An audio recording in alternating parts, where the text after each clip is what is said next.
For tonight's meditation, I invite you to open your Bibles to the Gospel of John. The Gospel of John, chapter 17. And we shall consider for tonight's meditation verse 9. John chapter 17 and verse 9. I have considered this verse with my family in our recent devotion. As you know, by God's grace, we are having this verse-by-verse devotion sa kadadlaw. O niya, gracias Ginoo, naa nami sa John chapter 17 and verse 9. I don't know, di na ko kahinumdum o pila ka tuig na nirul atong gitanaw. Because every day we consider one verse. But somehow, of course there are many verses na amo ang naagian nga kanang nindot pod kayo nga i-share diha ninyo apan sa mga minglabay na nato nga mga prayer meeting or sa mga fellowship or sa even sa ato ang Friday fellowship, ato ang nalantawan apan this particular verse na murag dili padugay at among napamalandungan, I realized that it contained very comforting and assuring truth that I thought of considering the same verse with you tonight. And that is John chapter 17 and verse 9. John chapter 17 and verse 9. To those of you who are with us online, we encourage you and invite you to open your Bibles to the Gospel of John chapter 17 and verse 9. And let us read this verse together. John chapter 17 and verse 9. Let's read this one verse together. I pray for them. I pray not for the world, but for them which thou hast given me, for they are thine. Yes, here in this text are some comforting, assuring, inspiring truth in which ang atong Ginoo iyahang gilitok sa iyahang pag-ampo ngadto sa iyahang amahan. We know very well that the entire chapter 17 of the Gospel of John is the Lord's high priestly prayer. The entire chapter is a prayer of the Lord ngadto sa iyahang amahan. And this prayer of the Lord that he offered unto his Father is actually a prayer on behalf of his disciples. Para kini sa iyahang mga tinun-an. As you can see, it begins with these words in verse 1. These words spake Jesus and lifted up his eyes to heaven and said, Father, the hour is come, glorify thy Son, and that thy Son also may glorify thee. And he goes on. And coming down to verse 6, ingon siya diha, I have manifested thy name unto the men which thou gavest me out of the world. Thine they were, and thou gavest them me, and they have kept thy word. So, it is actually a prayer alang sa iyahang mga tinun-an. And not only sa iyahang mga tinun-an sa iyahang panahon, but this prayer also would include future believers.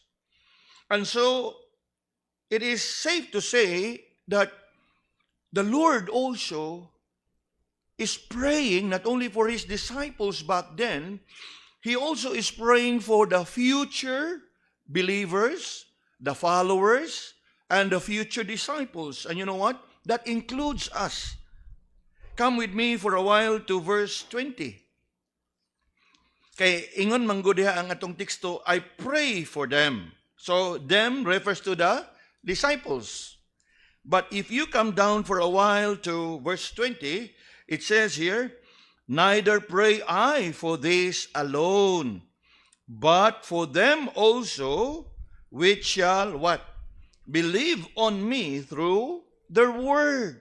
So ang iyahang mga pag-ampo dili lamang alang sa mga tinun-an niya atong panahon but it includes all the future believers. It includes all of us nga nagpanuo sa pulong sa mga tinun-an, na nagpanuo sa ebanghelyo sa atong Ginoo. And so tonight, rather than going through all the verses of chapter 17, I want us to focus mainly on verse 9 and consider precious truth that we can learn from here. I want us to look at verse 9 and consider what it speaks about. Una mga kaigsunan, as we reflect upon this verse, it speaks about an amazing fact. Mingon gani kag amazing fact, something that is wonderful, something that is awesome, something that is marvelous. And what is that amazing fact nga atong masayran diha? The Lord is praying for us. You look at how the verse begins. I pray for them. You know, mga kaigsunan, sa kada semana magtapok ta sa kada Miyerkules for what? Midweek prayer meeting. We look forward to hearing from God through His Word. And we look forward also for God to hear from us as we pray. And what do we often pray? We pray for one another. Unya, isn't it comforting that we can come together and that we can pray for one another? In fact, one of the blessing that we have is we can continue to uphold one another in prayer. It is comforting, it is assuring knowing that our fellow brethren upholds us in prayer. Di ba tinood? Now and then we do receive prayer requests through our group messaging. Some would choose to share it with us first, and so we thought of asking them, is it all right nga amo ning i-share sa group messaging? And that is when atong i-share diha. Kaya na may uban mingon nga, ayaw lang pastor, kamo lang sa pamilya. Gani ang uban mingon yun nga, kung pwede pastor, ikaw lang. Now it is a privilege that we can pray for one another. Not only that it is a privilege that we can pray for one another, it is a blessing that we are being remembered by others in prayer. And at the same time, our privilege to pray on behalf of others. Di ba tinood? It is comforting that we know that the church is praying for us and that we pray for one another. But napabay mulabaw pagka-comforting ug assuring nga ang ato nagyong Ginoo nagampo para nato. It is indeed an amazing fact. Nga naman, kay ang Ginoo nagyong mismo ningon, I pray for them.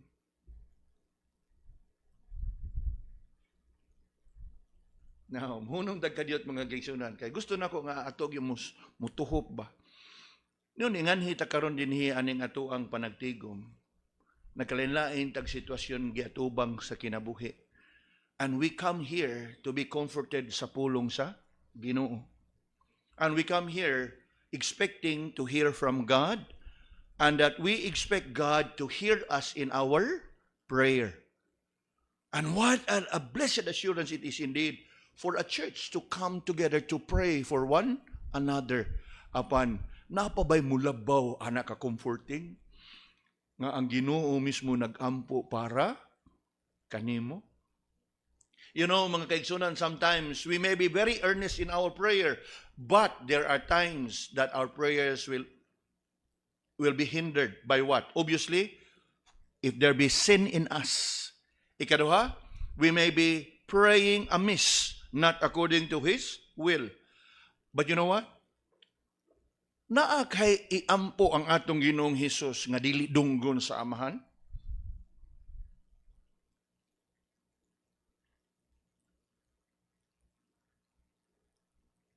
This is indeed an amazing fact that the Lord is praying for us. Now, hinahinayon ko ni mga igsoon kay kanang, of course, when I considered this verse with my family, I just simply try to do the simple ones for our children to appreciate. When I come to realize, oh, here is a wonderful verse that I thought of sharing with you. Of course, in a much deeper nga pagpamalandong. Hunong sa kadiyot. You know, mga kaigsunan, makomforted ta, makahidungog ta nga, wah, appeal ko sa prayer item sa simbahan. Praise God. But what about this? Naakas prayer item sa atong Ginoo.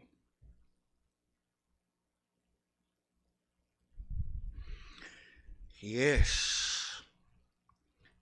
Isn't it amazing that the Lord is praying for us? Stop for a moment and think.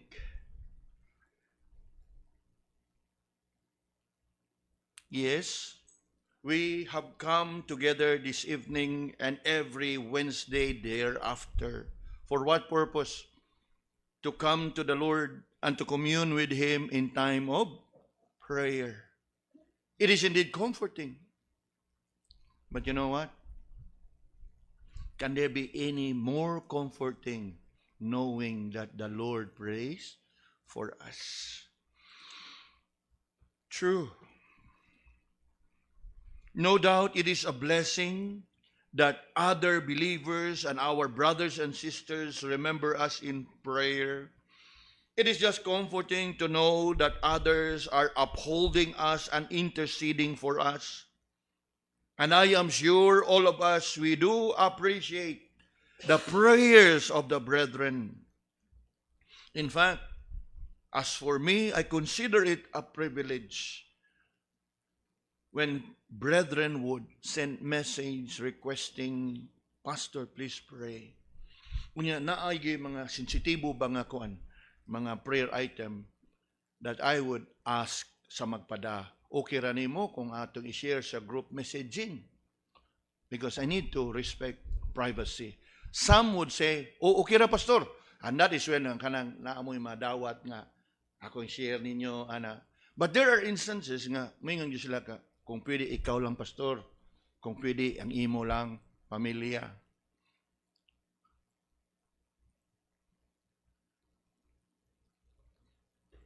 Because it is always a privilege that we can pray for one another. Gani niini nga semana lang, we have prayed for what? We remember, or the other week, we remember two of our children, no? We prayed for Hananiah, and we also prayed for the younger one, Cassie, no? Ikaduhang bata ni Brother Raymond o ni Sister Maya. And we indeed have received updates from them nga naka-recover na si Hananiah, and likewise si Cassie has had good results sa iyang laboratory, dili ra kaayo ingon pa nato alarming, and was put on medication. So it is comforting nga human sa ato ang mga pag-ampo nakakuha usab kita update, and that also would remind us of the goodness of the Lord. Nga diin sa ato ang mga pag-ampo nga atong gipadangat ngadto kaniya, iyaha kining gitubag paghatag og pabor o grasya dili sa atoa kung dili sa mga hingtungdan nga ato ang gi-uphold ngadto kaniya sa atong mga pag-ampo. And true indeed, it is a privilege, even a blessing, that we pray for one another. For after all, prayer is a means of grace. It is a means of grace whereby kita nga mga anak sa Ginoo makadangup ngadto sa trono sa grasya sa atong Ginoo, nga makasangpit kaniya ug makapadangat ngadto kaniya either ang atong mga pagpasalamat o ang atong mga petitions, o ang atong mga intercession, o ang atong mga supplication. Nagkalain-lain nga mga pag-ampo ang atong mapadangat ngadto kaniya. And in so doing, it also opens up sa atuang kaugalingon ngadto sa Ginoo. We cast all our cares unto Him. And in casting all our cares unto Him, we are interceding and pleading for God to what? Grant us His grace and mercy, and grant us His favor, grant us His blessing. O dili lang para kanato, but even so, ni adtong mga kaigsuonan nga ato ang gi-uphold ngadto kaniya sa atong mga pag-ampo. Yes, it is comforting and assuring when we know that others pray for us, and that it is also a privilege that we can pray for others. But what about this? Ang Ginoo mismo ningon, I pray for them. Unya, of course, some would be quick to tell us, ang iyang giampo diha, ang iyahang mga tinunan. It's true. It is correct. But as we have looked at verse 20, atong nasayran nga iyang pag-ampo is not contained and limited only to his disciples at that time, because he did mention about praying for future believers.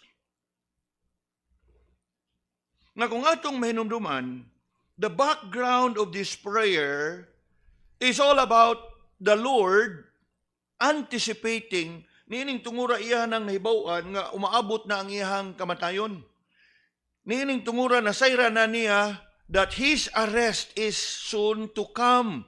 And upon his arrest, dili na magdugay, he will eventually be sentenced to die by crucifixion.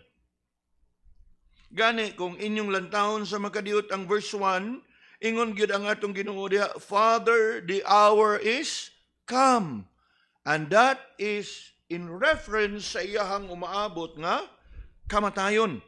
Unya, sa iyahang pag-ampo din yes, he remembered his disciples in prayer in anticipation sa iyahang soon arrest and eventually his death by crucifixion. In fact, kung imong lantawon sa makadiot, in verse 11, maunay unod sa iyahang pag-ampo.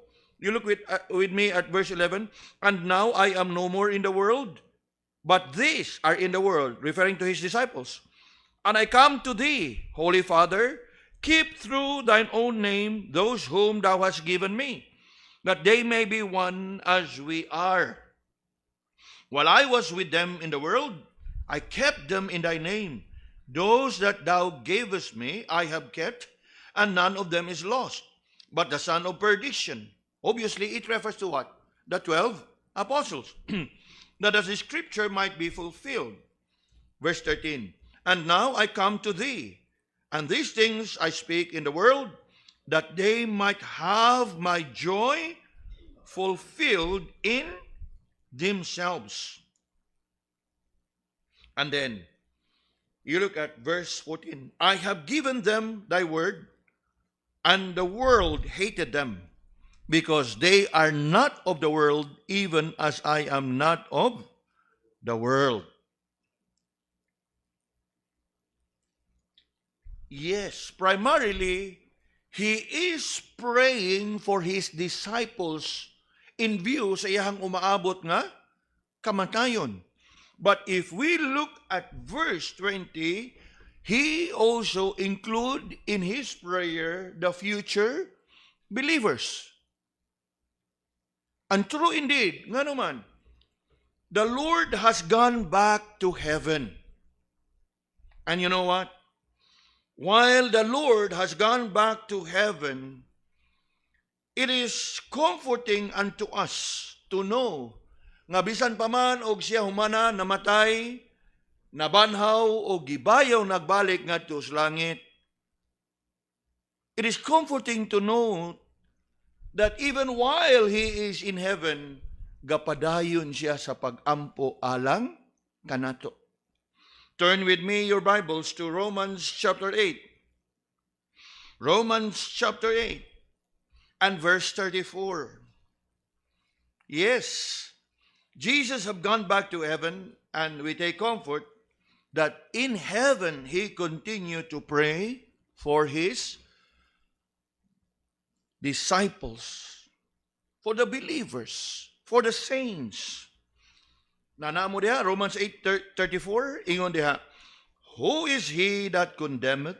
It is Christ that died, yea, rather, that is risen again, who is even at the right hand of God, who also maketh intercession for us.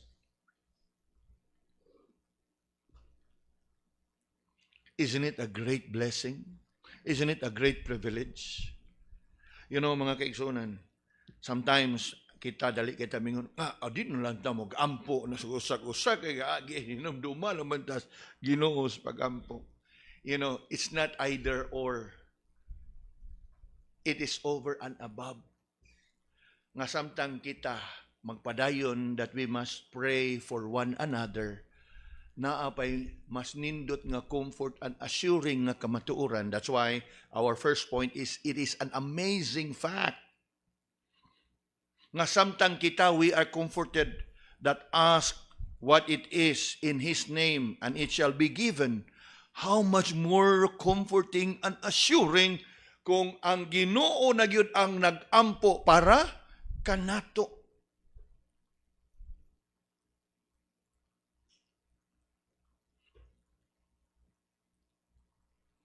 It is indeed amazing, wonderful. Not only that it is an amazing and wonderful fact or truth, it is also an affirming act. It affirms something that is true. And what is it that is true that is being affirmed here? You look closely at verse 9. Ingon man ang verse 9, I pray for them. I pray not for the world. You know, there are two kinds of people mentioned here. The believers and the unbelievers. I pray for them. Who are the them? The disciples. I pray not for the world, the unbelieving. Kung nakabantay mo kaganiha, he refers to the disciples in verse 6 in this way. I have manifested thy name unto the men which thou gavest me out of the world. Nga naman, after all, the disciples that makes up the church are the called out ones. We were once in the world, but the Lord has called us out of the world. And that is indeed an affirming act here when Jesus said, I pray not for the world, but for them. And who are the them? The disciples whom the Father have given to the Son. It is indeed very affirming nga diin atong nasayran diha nga kita diay nga mga magtotoo, unsa ta? Mga tinawag ta sa Ginoo, gikan sa kalibutan, gikan sa kangitngit, o gitawag niya paggawas diya sa kangitngit o gidaan niya sa iyahang nga kahayag. And it is indeed affirming nga ang pag-ampo sa Ginoo dinhi is a privilege that only the believers enjoy. You know, mga kaigsunan, samtang ang ubang mga tao diha sa kalibutan musangpit sa laing mga pangalan, unya mingon, pray for us. I'm sure you're familiar with such a prayer. Sangpit sa mga ngan, sa ilahang mga gisimba nga mga santos, unyang katapusan, pray for us. You know what? Ang ato ng Ginoo mismo ningon, I pray for you. Bisag wa kita mingon, Lord, i-appeal mi sa imong pag-ampo. What an affirmation. Ang uban, mga liya pa, musangpit pa, niyang sangpiton, di pag yun maungangan, pray for us. Ang atong Ginoo dinhi, ningon siya na yun mismo ningon, I pray for them. Isn't it amazing? Isn't it affirming?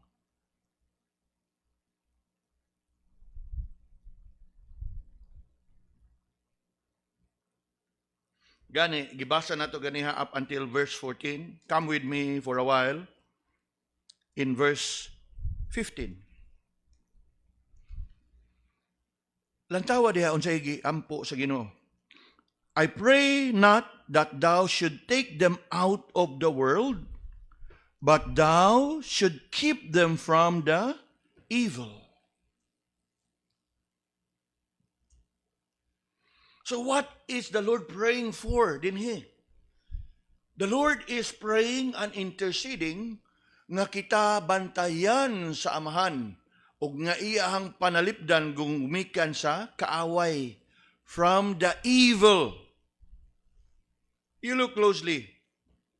Thou shouldest keep them from the evil. In reference to the evil one, the adversary, the enemy, the devil.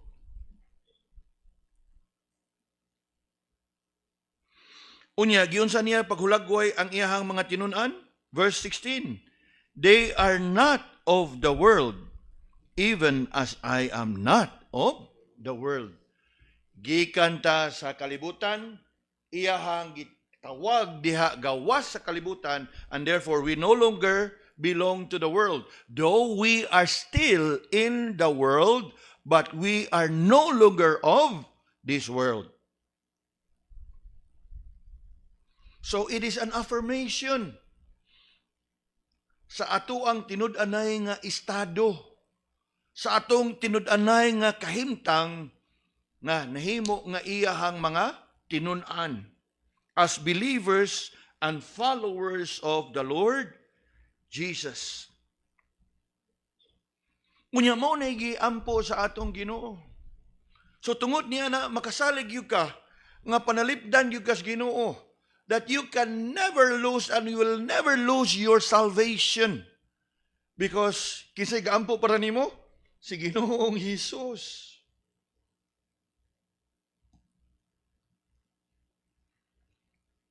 We were once part of the world until the Lord called us out of the world. And here, one of the things that Jesus prayed for his disciples is for the Father to keep us from the evil one. Now, isn't it comforting?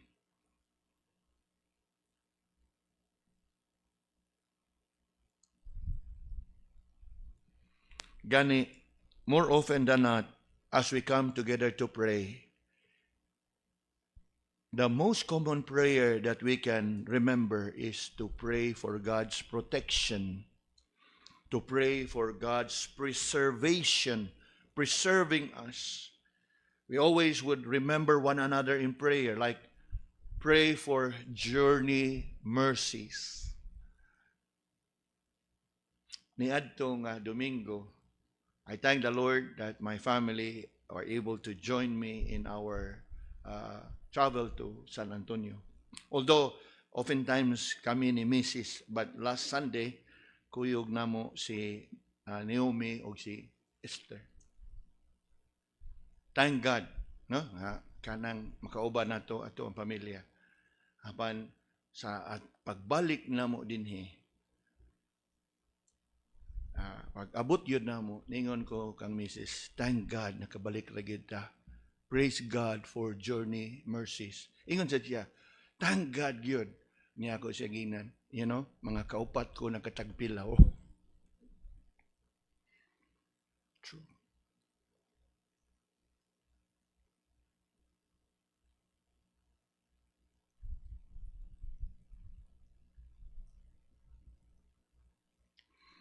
Unya, o galing, if not for the journey mercies of the Lord, unya sila, wag sila kalibutan, kay sila po nga akong pasahero, nga tuog man sad. So, sa kanang upat kay gayon nga nagkatagpilaw, igo ra gyud kay mata nimo kapasalamat kay hawan, salamat Lord. Wala ba yung mga untoward kuan?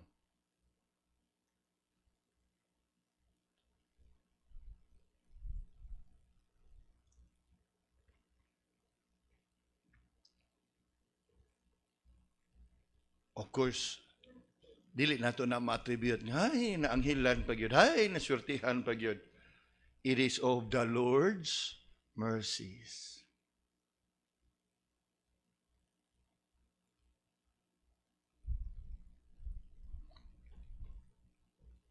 Nga naman,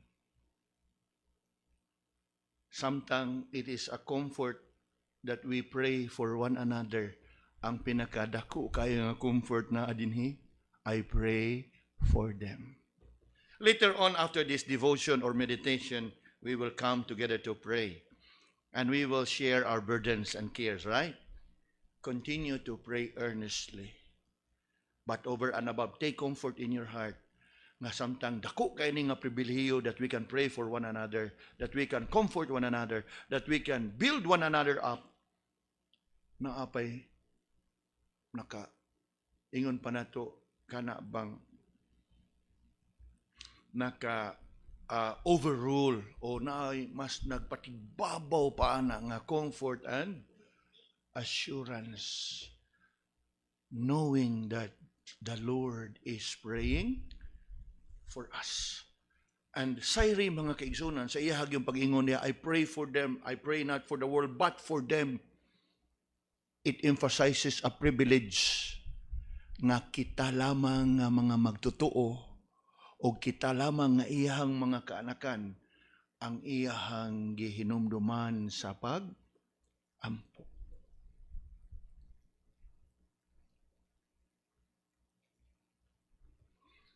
It is so clear. I pray for them. I pray not for the world, but for them. In other words, gibalik yun niya. I pray for them, not for the world, but for them.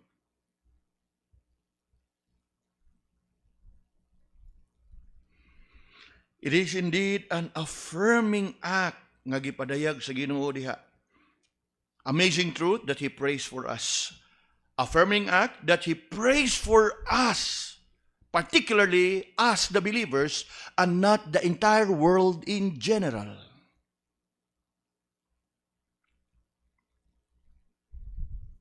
Of course, wa na magpasabot nga wa siya tinguha. In fact, He has that desire in Him that all would come to repentance. But what we are trying to establish here is ang pribilehiyo nga kita nga mga iyahang mga kaanakan nga mauray maka-enjoy. Of course, sa tanang panalangin nga iyahang gipaambit kanato, the blessing of sunshine, the blessing of air, the blessing of water, iyahan ang gipaambit sa dili mga magtutuo para sa tanan. And that is what we call as common grace. But here is a special privilege nga iyahan lamang gipaambit sa iyahang mga kaanakan. Ihag yun ang giklaro, I pray for them. Not for the world, but for them.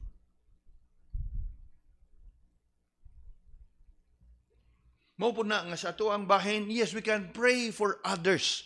Apan maghinumdum ganita og pag-ampo sa ato ang mga mahal sa kinabuhi nga dili mga magtotoo. Be mindful to really plead for God's mercy. Na di na nimo kinahanglan nga, Lord, ako ning i-pray pero dili ni siya magtotoo, Lord. Ako lang i-pray. You don't have to. Ang Ginoo nasayod kinsa nimong giampo. Ang imong lang gyud diha nga imong, Lord, be merciful ngadto kanila. Ipaambit ngadto kanila imuha nga grasya, ang imuha nga kaluoy. But talking about believers, ang Ginoo na mingon, I pray for them. Pray for what? Protection. Pray for what? Preservation. Pray for provision. It is indeed amazing.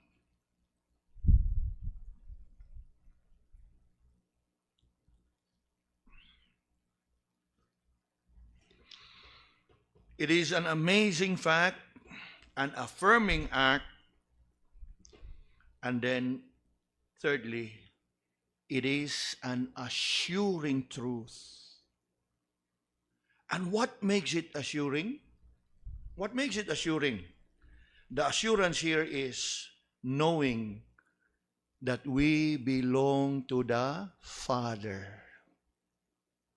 Tanawa na ko ng bahin diyan ingon, I pray not for them, not for the world, but for them which thou, talking about the Father, which thou hast given me. For they are thine. So unsa ang una nga kamatuoran atong masayran diha? Nga kita di ay nga mga magtotoo diha kang Kristo, una sa tanan, iya ta sa amahan. In fact, ato na nang nakita earlier in verse 6, nga nag-iingon diha in verse 6, I have manifested thy name unto the men which thou gavest me. So diin tagikan, iya ta sa amahan. O iya tang gida o gihatag ngadto sa anak. Out of the world, ingon diha, thine they were, and thou gavest them, and they have kept thy word.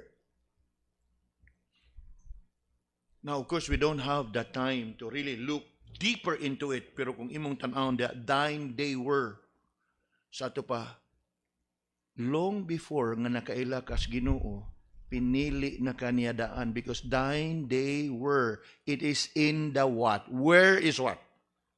Past tense. Now, diyan lang ko to. Yes, it's a historiological verse that would speak about eternal kanang ingon pa nato security, but more than that, it alludes to our election. Thine they were, and thou gavest them me. Unya, sa dihang nadaag ka nas pagtuo, pagdawat kang Ginoong Hesus, ingon diha, they have kept thy word. So, here is an assuring truth nga kita. Listen carefully. Nga kita. Yes, we were once no people, but now have become God's people. For we are a chosen race, a royal priesthood, a holy nation. Gipili tas Ginoo. He called us out of darkness unto His marvelous light. And so we love to sing, I am thine, O Lord, I have heard thy voice. Yes. That's number one. We belong to the Father. Ikaduha, that we were given by the Father to His Son.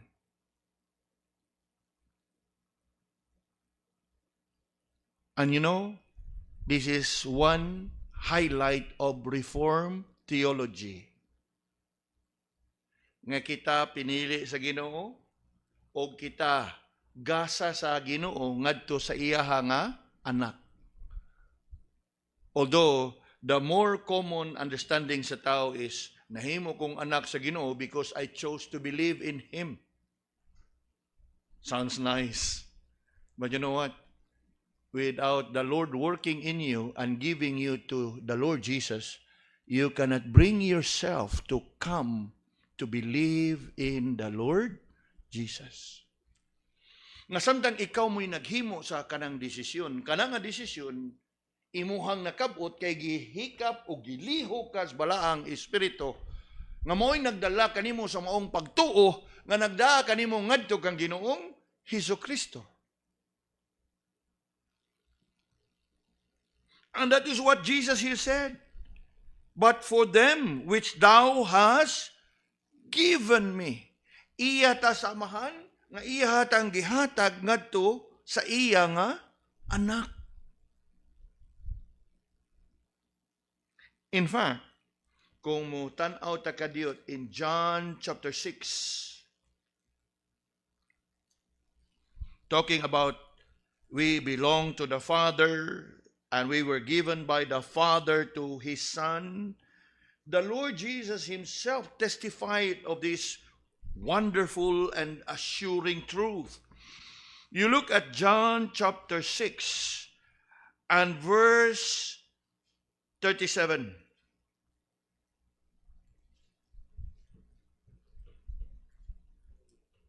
Unsa itong mabasa niya? All that the Father giveth me shall come to me, and him that cometh to me I will in no wise cast out.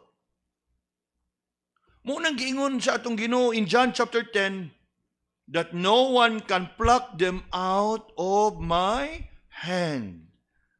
Now come with me to verse 44. Although the entire passage up until the last verse of chapter 16 is all about this, but we choose a few more verses to save time. Verse 44, just when you think that you are able to come to the Lord on your own, that is not possible. Now you look at verse 44. No man can come to me except the Father which had sent me draw him. So the word draw is similar to the word thou givest me. Sa ato pa nga, ang amahan mo'y nagdala ni mo ngadto kang Ginoong Jesus. It is the Father working and accomplishing these things. No man can come. In other words, it highlights the impossibility of man in and by himself to be able to come to Jesus. Yes, mao ni usahay na magoy uban makiglali sa ato pa dili data pwede mingon come to the Savior, make no delay. Now nothing's wrong with it. Kay sa ato ang pagkanta ni ana og naay nakadungog ana nga nadasig, that means gilihok na siya sa balaang espiritu kay nasayod man ta nga no man can come.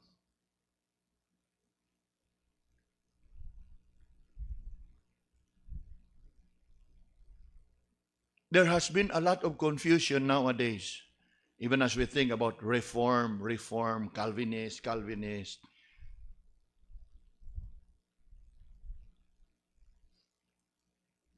Ang uban, they try to misrepresent Calvin and the Calvinist view nga sa ato pa di na dito musangyaw sa Ebanghelyo kay na may gipili ang Ginoo. Now, sayri mga kaigsunan nga ang pamaagi nga ang gipili sa Ginoo madadiha sa pagtuo is through the preaching of the gospel. There has been a lot of kanang miscaricature, misrepresentation. Kay ang kalibutan and majority of Christian churches would rather believe that man is responsible for his salvation. Nga siya gyud nagpili nga iyang dawaton si Ginoong Jesus. Now, ang pangutana, luwas na sila pastor. Luwas despite of their erroneous belief. Kay by faith man ang kaluwasan.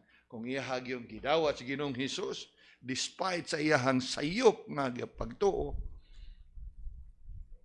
despite, not because, but despite sa iyang inaccurate nga gituhuan.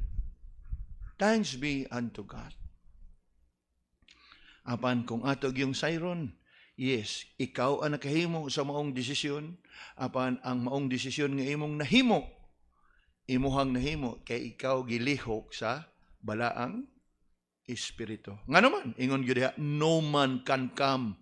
Walay tao ang makanganhi kanako.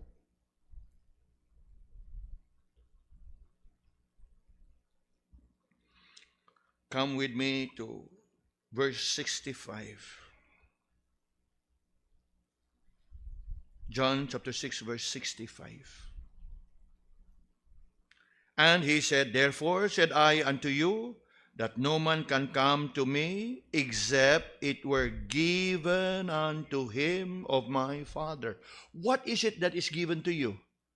Faith. Faith that enables you to believe.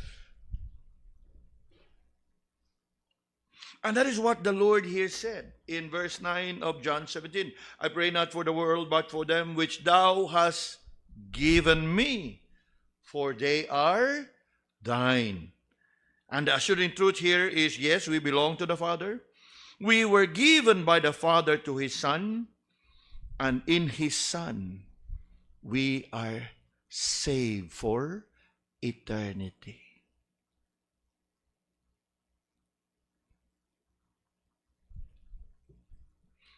As Jesus had said,